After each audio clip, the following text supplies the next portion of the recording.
May nagtanong kasi sa akin na nakikita daw sa daliri yung 5 sangay ng gobyerno. Sabi ko, napaisip ako kung ano yun. Ngayon, sa aking pag-aaral, nakuha ko rin.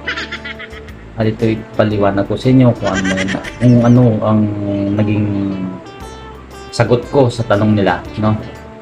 Nakikita daw dito eh. So, unang-una, dito tayo sa kalingkingan na. Itong kalingkingan na to, isa sa mga sangay ng gobyerno, ito yung DOH, Department of Health. Kaya sinasabing DOH to, ito kasi yung naglilinis for medical vision, ganyan. DOH yan, DOH. Yan. Buwan niya ng kalingkingan ha, DOH yan.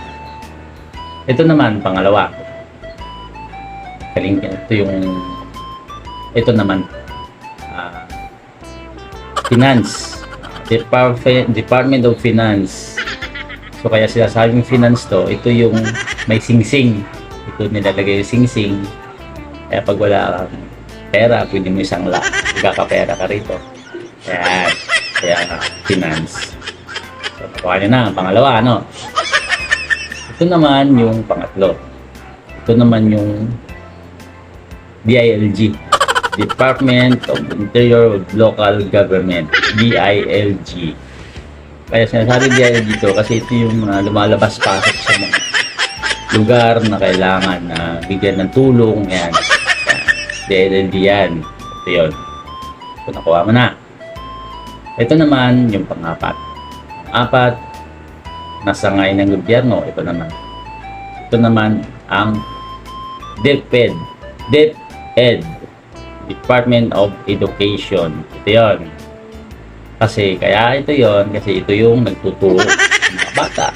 Paturuan ng ayos na pag-aaral. Ito yun. So, pang-apat, ha?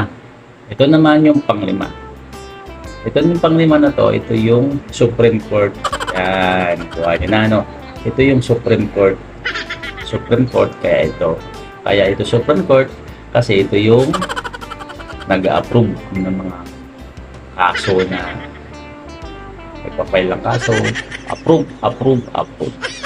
So mga boards, nakuha nyo na ha ang 5 sangay ng gobyerno ayon sa aking mga daliri. Bye-bye!